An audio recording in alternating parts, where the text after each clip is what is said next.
Bonjour à vous, chers et choisis de Jésus. Aujourd'hui, dans le message numéro 66 du premier volume, nous allons prendre conscience de ce que Dieu a de besoin pour que son amour circule pleinement sur cette terre. Et je commence par la prière que je lui avais formulée ce jour-là. Merci Seigneur Jésus de nous avoir permis hier d'être témoins de ton agir. Tu agis dans l'invisible et c'est toi qui parles au cœur. Merci de nous permettre de devenir l'amour, je vous aime.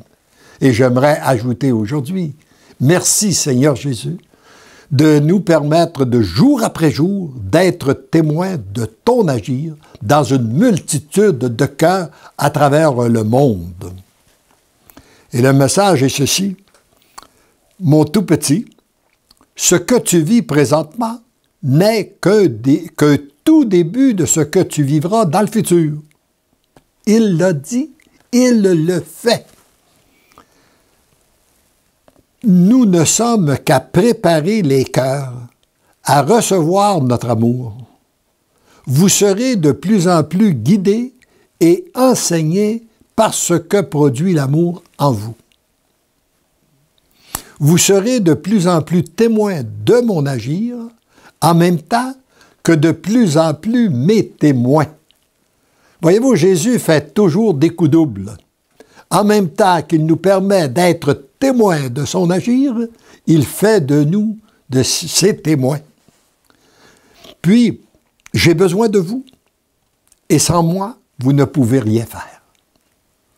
Retenons bien cette phrase-là. Il est important qu'on la comprenne comme il faut. J'ai besoin de vous. Lui, qui est Dieu, qui est tout-puissant, il a besoin des êtres comme nous. Puis nous, sans lui, nous ne pouvons rien faire. Laissez-vous maîtriser et demeurer à mon écoute.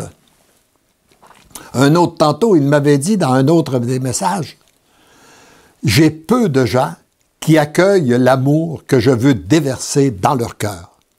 Mais il y en a encore beaucoup moins qui se laissent maîtriser par mon amour.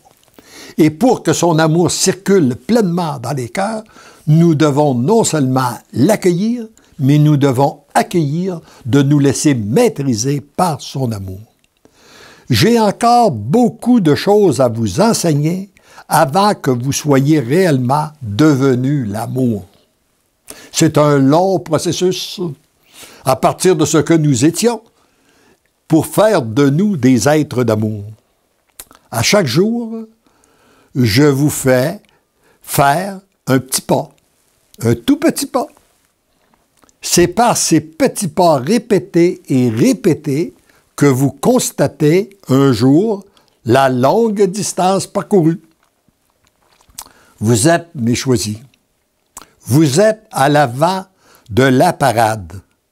Grâce à votre docilité, beaucoup seront de la parade, de ceux et celles qui sont devenus l'amour.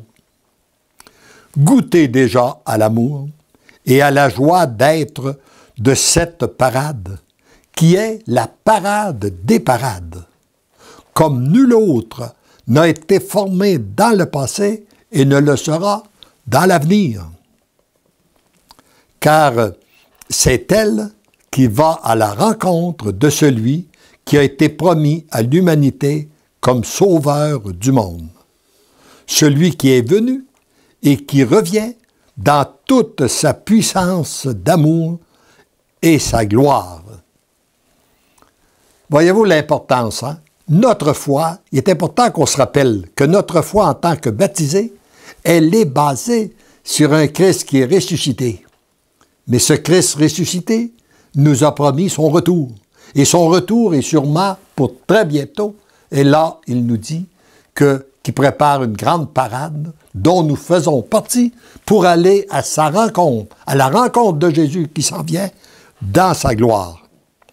Et heureuse êtes-vous, soyez déjà dans la jubilation, je vous aime. Tendrement, je t'aime. Et plus nous goûtons à sa jubilation, plus nous lui rendons grâce, plus nous le louons et plus nous en recevons. Il semble que c'est un processus qui n'est jamais terminé et qui est toujours de plus en plus beau, de plus en plus grand. Amen.